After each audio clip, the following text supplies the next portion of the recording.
Многие думают, что уйгурский край с древних времен был территорией ислама. Грубейшая ошибка. Более 1000 лет назад в уйгурском крае на каждой улице стояли храмы, а в горах — буддийские пещеры. Когда монах Сюаньцзан отправлялся за священными текстами, он шел через уйгурский край. Здесь совершенно не было слышно азана, призыва к молитве. В первом веке до нашей эры буддизм пришел в уйгурский край из Индии. Это произошло даже раньше, чем он проник в центральный Китай. Хотан, Куча, Турфан и Кашгар — эти 4 государства стали знаменитыми буддийскими центрами уйгурского края. Повсюду были буддийские храмы и пагоды. Пещерный комплекс Кызыл в Куче был высечен на 200 лет раньше, чем пещеры Магаа в Дуньхуане. В то время уйгурский край можно было назвать настоящей буддийской чистой землей. А когда же сюда пришел ислам? В начале VII века ислам только возник в Аравийской пустыне. Его проникновение в уйгурский край произошло лишь в конце IX – начале X века. Буддизм в уйгурском крае процветал уже около 1000 лет. Тут в уйгурской истории появляется Кашгарское ханство уйгуров-Карахана. Эта уйгурская династия охватывала Среднюю Азию и запад уйгурского края. Она была создана уйгурами Таккусагузами, уйгурами Яшма и Чигиль. В середине X века Сатук-Бограхан тайно принял ислам, убил Агулчак-хана, который его усыновил с 6 лет. После отцеубийства он сделал ислам государственной религией.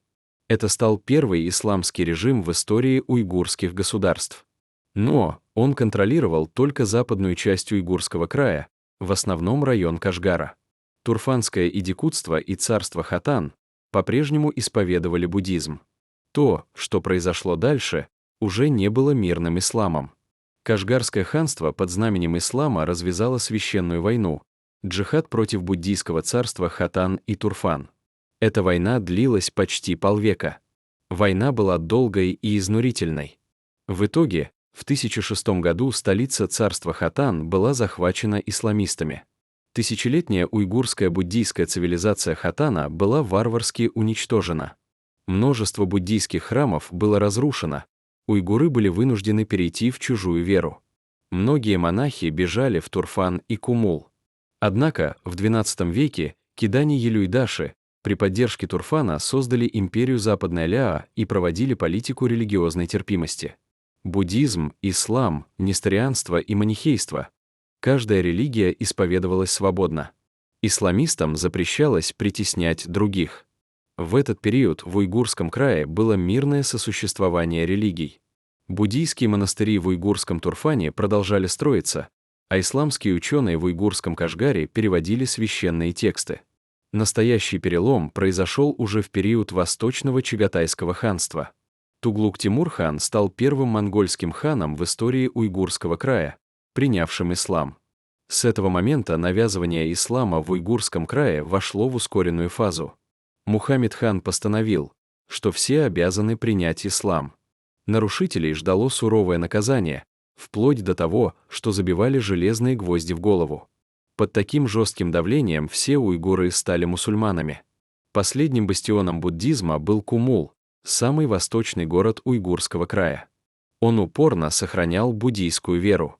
С 1399 года исламисты из побежденного Турфана неоднократно предпринимали священные походы на Кумул.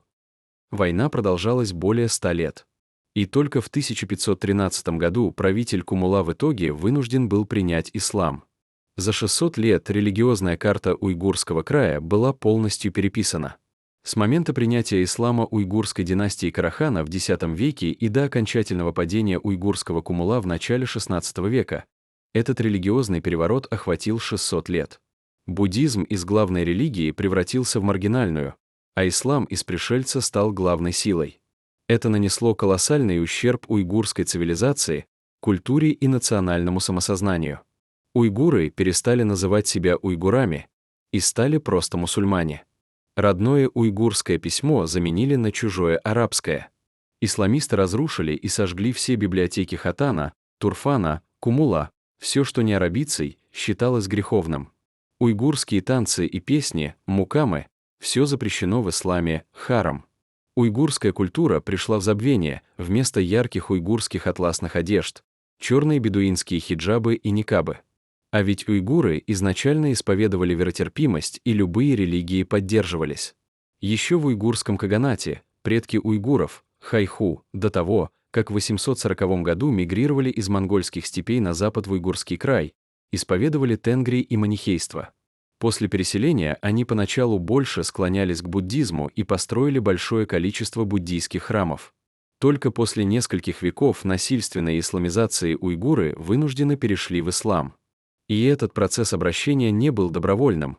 Он проводился правящим классом карательными, принудительными методами. Даже сегодня в обычаях уйгуров сохранилось множество следов буддизма и тенгри. Очарование уйгурской земли в том, что она всегда была перекрестком, где встречались все мировые цивилизации. Именно такой она снова стала сегодня, без радикального исламизма. Мы, уйгуры, восстановили свое древнее, гордое имя уйгур, стертое фанатиками, свою древнюю историю и уникальную цивилизацию.